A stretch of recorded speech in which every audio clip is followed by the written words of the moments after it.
22nd of June, 1941. 3,050,000 German soldiers cross into Soviet territory wearing summer tunics and ankle boots. Not one carries specialized winter gear. By December, 130,000 men are casualties from cold alone, 15% of the entire force outside Moscow. Soldiers saw frozen legs off corpses to steel felt boots. Tanks sit immobilized as engine oil turns to sludge at 40 degrees below zero. 2 years later, every German soldier on the Eastern Front deploys with the Winteranzug, a complete reversible winter combat system rated to minus 30 Celsius. This is every winter gear, failure, innovation, and strategic consequence of the Wehrmacht from the 1941 disaster to the specialized equipment of 1943 explained. The early weeks seem to prove Hitler right. 10th of July, 1941. Army Group Center smashes into Smolensk. The battle lasts 10 days. 310,000 Soviet casualties against 82,000 German losses. The Wehrmacht captures the city and drives deeper. 8th of September. Army Group South executes the largest encirclement in military history at Kiev. 452,700 Soviet troops trapped in a pocket. Total Soviet casualties reach 616,000. 84,000 killed. 222,000 captured in the initial phase. German losses in the entire operation total 128,670. The numbers tell a story of unstoppable momentum. Every German commander believes Moscow lies within reach. The summer tunics and standard boots seem adequate. July nights drop to 10 degrees Celsius, but nobody worries. The troops are advancing too fast for the weather to matter. 600,000 horses march alongside the panzers. More horses than the British deployed in the entire First World War. Not one horse receives a blanket for the coming cold. The Wehrmacht captures Soviet equipment, Soviet territory, Soviet prisoners by the hundreds of thousands. The only thing it fails to capture is time. 2nd of October, 1941. Operation Typhoon launches. Army Group Center under von Bock assembles 1,200,000 men, 1,000 tanks, 14,000 artillery pieces. The objective is Moscow. The distance is 300 kilometers. The Germans advance 200 kilometers in the first 2 weeks, encircling another 600,000 Soviet troops at Vyazma and Bryansk. Then, mid-October arrives. Heavy rains turn the roads to liquid mud. The Russian word is Rasputitsa, the season of impassable roads. The 600,000-man spearhead that just executed the war's most devastating encirclement grinds to a complete halt. Temperatures average 5 degrees Celsius during the day, freezing at night. The troops still wear summer tunics, still march in ankle boots with canvas gaiters. The High Command in Berlin receives reports of men improvising with captured Soviet winter items. Field Marshal von Bock sends memos warning about the approaching cold. Hitler dismisses the concerns. The advance will resume when the mud freezes. Moscow will fall before December. The winter gear remains in the depots. The soldiers remain in summer uniforms 30 kilometers from the Soviet capital. Mid-November. The rain stops. Snow begins. German forces push within 30 kilometers of Moscow's suburbs. The temperature drops to minus 20 Celsius, then minus 30. The 600,000 horses that pulled supply wagons and artillery pieces start freezing to death. No blankets were issued. The supply columns collapse. Ammunition and food stop reaching the frontline units. Infantry divisions in their M36 tunics and ankle boots with canvas gaiters face conditions the uniforms were never designed for. These clothes work perfectly in Central Europe. They fail catastrophically at minus 20 degrees. By late November, only 10% of troops possess standard wool greatcoats. The other 90% begin stripping winter clothing from dead Soviet soldiers. German infantrymen cut fur boots off frozen corpses. The practice spreads through every division approaching Moscow. Nobody orders it. Nobody records it officially. But every soldier knows the choice is survival or frostbite. One soldier, Hans Albers of the 134th Infantry Division, writes in his diary, "Cut boots from frozen Ruski. Only way to save toes." The boots are still frozen when he saws them off. This is just the beginning.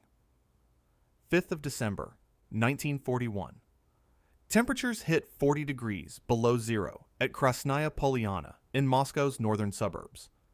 General Heinz Guderian's 2nd Panzer Group reports 278 tanks still operational. The rest are frozen solid. Engine oil turns to sludge. Water in radiators becomes ice, blocks. Tracks won't move. Crews can't start engines even with fires built underneath. The panzers that conquered France in 6 weeks sit immobilized by cold. The infantry suffers worse. 15,000 frostbite cases per week flood the medical stations of Army Group Center. By January 1942, 130,000 men are casualties from cold alone.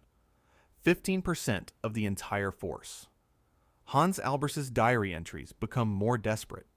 He describes soldiers sawing legs off corpses to get the fur boots. The frozen limbs won't bend, so the only method is amputation. German troops carry severed Soviet legs back to their positions, thaw them by fires, then extract the boots. This happens across hundreds of kilometers of front. Nobody discusses it.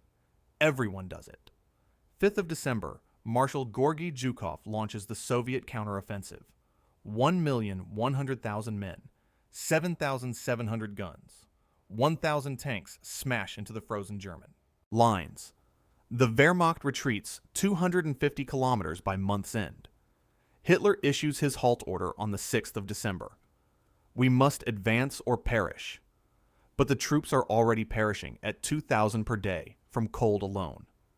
The Blitzkrieg dies in the snow outside Moscow. Early December 1941. Joseph Goebbels' propaganda ministry launches an emergency appeal to the German civilian population. Donate fur coats. Donate wool items. Save the heroes of the Eastern Front. The response is massive.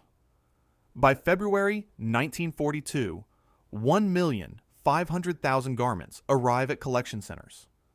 The Luftwaffe airlifts priority items. Rail cars packed with furs and wool roll east. The number sounds impressive until compared against the need. 3 million men require winter gear. 1,500,000 garments means half the force might receive something. The reality is worse. Distribution happens ad hoc. Fur-lined greatcoats reach only 20% of frontline troops. SS units under Heinrich Himmler receive priority over Wehrmacht infantry. Rear echelon personnel in heated buildings get coats before soldiers in foxholes. By the time the donations reach the forward units, Army Group Center has already suffered 91,000 non-combat deaths and frostbite casualties from the winter. The propaganda campaign makes excellent newsreels. It does almost nothing to solve the crisis. But the donations prove one thing. The German people can mobilize winter gear in massive quantities when the order comes. The problem was never production capacity. The problem was the order came 6 months too late. January 1942. Oberstleutnant Hyacinth Graf Strachwitz commands an ad hoc panzer repair unit near Moscow. The aristocratic tank ace with 156 kills faces a different kind of battle. How to make frozen tanks move again. Strachwitz's crews invent what they call east chains. Metal track extenders that double the surface area of panzer tracks. The modification gets installed on more than 1,000 Panzer III and Panzer IV tanks across the Eastern Front. Snow mobility doubles. The panzers can advance again. But even with east chains, German tanks remain inferior to Soviet T-34s in winter conditions. The T-34's wider tracks and diesel engine give it better cold weather performance. Strachwitz's teams develop another innovation: cold water exchangers. hoses that connect between vehicles to share engine heat. One running tank can warm the engine of a frozen tank beside it. The system prevents freezing overnight in static positions. General Guderian later writes in his memoirs, "Frostbite claimed more victims than Soviet bullets." The man who pioneered Blitzkrieg tactics learns that winter claims panzers faster than enemy fire. Hitler dismisses Guderian in December 1941 for retreating without permission. The general returns to duty in 1943. By then, the German military has learned its lesson, but the cost of that education is written in frozen corpses across 500 kilometers of Russian snow. Spring 1942. The Heer clothing office in Berlin conducts systematic wear trials. Veterans from the 1941 winter campaign provide feedback in controlled cold chambers. The designers create the winter Anzug, a complete winter combat system: padded hood, padded jacket, padded trousers, mittens, leg warmers, felt boots. The entire ensemble reverses. One side is white for snow camouflage. The other side is field gray for normal operations. The soldier can flip the uniform inside out depending on terrain. Materials include wool, spun rayon, and leather. Leather is scarce. Procurement is difficult. The uniforms require special impregnation chemicals for water resistance. Chemical shortages delay production. The target for the 1942 to 1943 winter is 1 million winter Anzug units.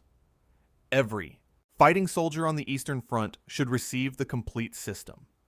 The planners study what went wrong in 1941. The answer is obvious. The winter gear existed. It sat in German warehouses while soldiers froze 30 kilometers from Moscow. The failure was logistics and hubris. Hitler's assumption of quick victory prevented forward deployment. Summer 1942 brings another major change. Jackboot production ends in 1943. The tall leather boots that defined the Wehrmacht since 1935 become too expensive and resource-intensive.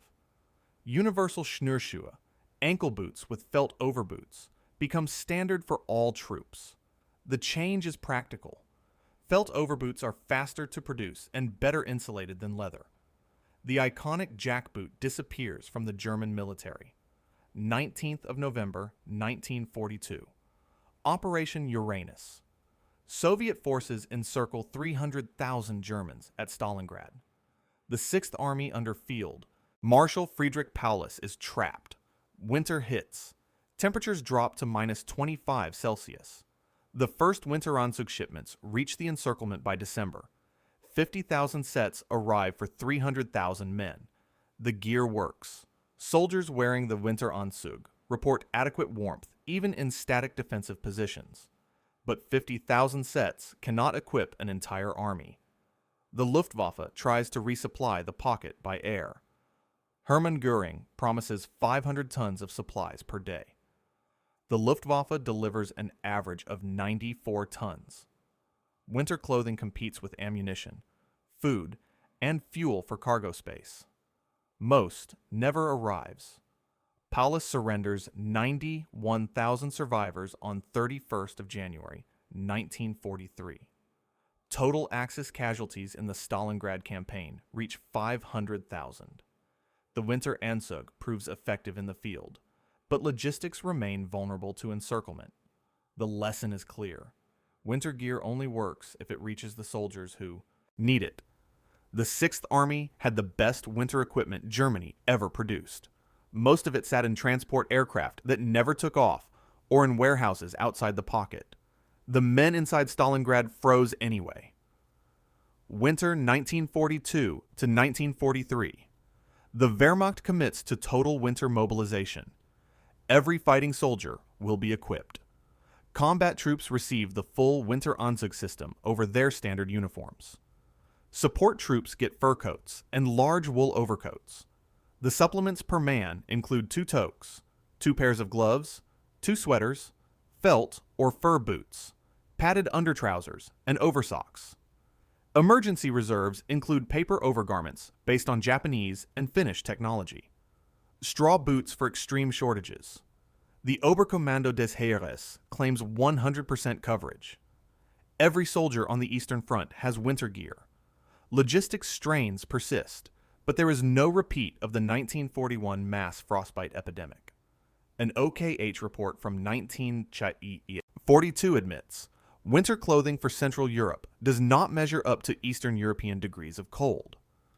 The statement is an official acknowledgement of the 1941 failure. The German military designed its uniforms for Germany. Minus 10 degrees Celsius in Bavaria, not minus 40 degrees in Russia. The Winteranzug corrects this. The dual-sided reversible design allows rapid adaptation to changing terrain. The felt boots, with proper insulation, protect feet down to minus 30 Celsius and below. The system works because it was designed specifically for the Eastern Front after experiencing the Eastern Front. The 1941 disaster becomes the blueprint for 1942 success. Spring and summer 1943. The Winteranzug undergoes continuous improvement. Field tests reveal wear and tear points. The field gray side gets replaced with splinter camouflage pattern for better concealment in mixed terrain. Felt boots receive a major upgrade. Calf. Leather reinforcement and sturdy soles transform them from static position slippers into march-capable boots. Soldiers can walk long distances in the improved felt boots without destroying them.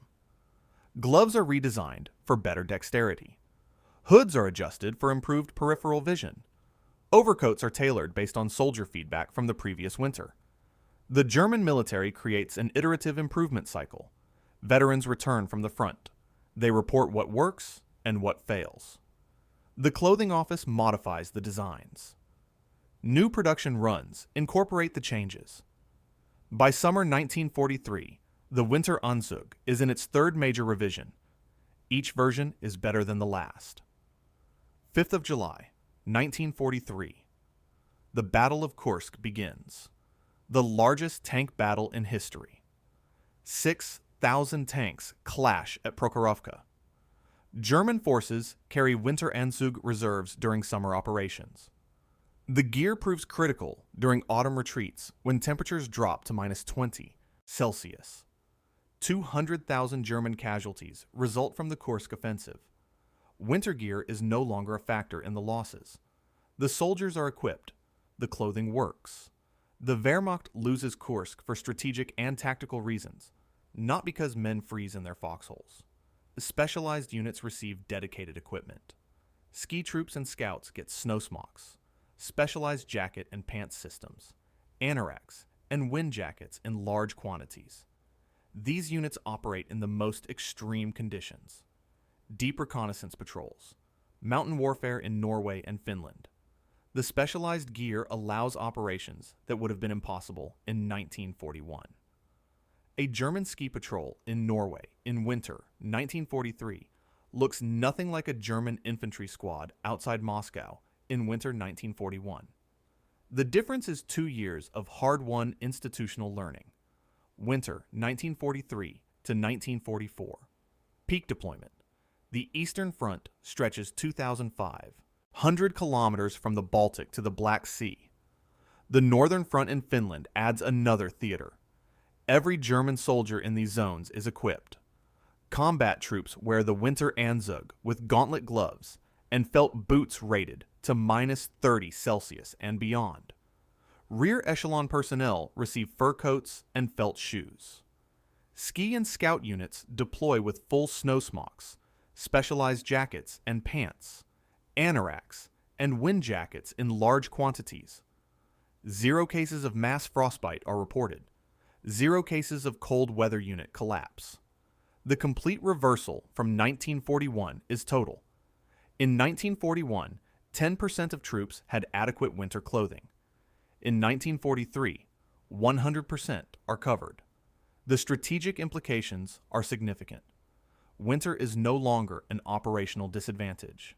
The Wehrmacht can conduct defensive operations through the coldest months without the force degradation that crippled it in 1941. German units hold positions in minus 30-degree weather that would have been abandoned 3 years earlier. The defensive battles of 1943 and 1944 happen because the soldiers can survive the environment long enough to fight. The Winteranzug does not win the war, but it allows the war to continue through winters that would have otherwise forced wholesale retreats. The myth persists that Germany lacked winter clothing in 1941. The reality is more damning. Winter gear existed in large quantities. It sat in German depots 1,500 kilometers from the front lines. The core failure was logistics and hubris, not production. Hitler's assumption of quick victory prevented forward deployment of supplies that were already manufactured and stockpiled. When the assumption proved false, the logistics system could not adapt fast enough. Desperate measures filled the gap.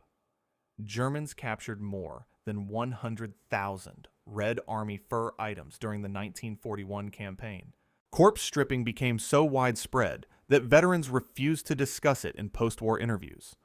Official records omit the practice entirely, but every soldier who fought that winter knows it happened.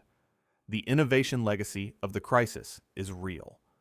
Panzer cold water exchangers and east chains became standard equipment for winter operations. The felt boot with marching capability was a unique German solution. No other military developed comparable footwear.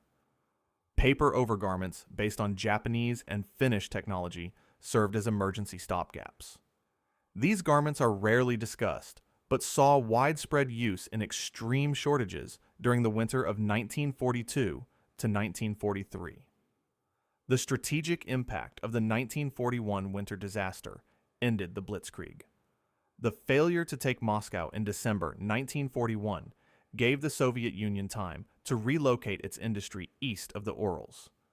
The Wehrmacht never again achieved the operational momentum of summer 1941. Casualties in the winter of 1941 to 1942 doubled from frostbite compared to combat losses in some divisions. The 1942 to 1943 winter gear enabled defensive attrition warfare. German forces held at Kursk in part because soldiers could man positions through the winter without mass medical evacuations. The forced resource diversion to winter clothing production accelerated Allied material superiority in other areas. Wool, leather, and chemical resources that could have built more tanks instead built more coats. Modern military doctrine cites Barbarossa directly.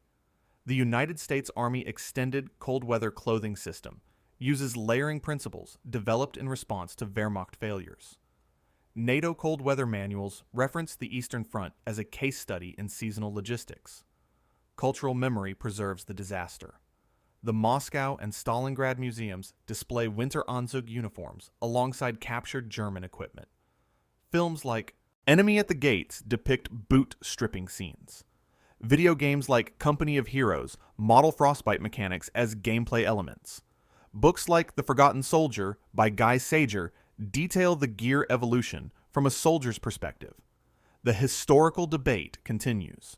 Was 1941 self-inflicted hubris or pure logistics failure? The consensus is both. Institutional arrogance met systemic breakdown. Hitler's assumption that the Soviet Union would collapse before winter was the original sin. But even if the assumption had been correct, the logistics system was inadequate to support 3 million men 1,500 kilometers from German railheads. The lesson taught at military academies worldwide is simple. Seasonal logistics take priority over tactical brilliance. An army that cannot keep its soldiers warm cannot win a winter war. 22nd of June, 1941. 3 million German soldiers crossed into the Soviet Union wearing summer uniforms. They expected to be home by Christmas. Instead, they learned that winter kills faster than bullets. By December, 130,000 men were casualties from cold alone. By 1943, every German soldier on the Eastern Front carried a complete winter combat system. The Winteranzug, the felt boots, the reversible camouflage, the specialized gear for ski troops and scouts, the The transformation took 2 years and cost hundreds of thousands of lives. The Wehrmacht never repeated the disaster of 1941, but it never recovered from it either. The winter outside Moscow ended the myth of German invincibility. The winter gear that finally arrived could keep soldiers warm. It could not win back the time that froze solid in the snow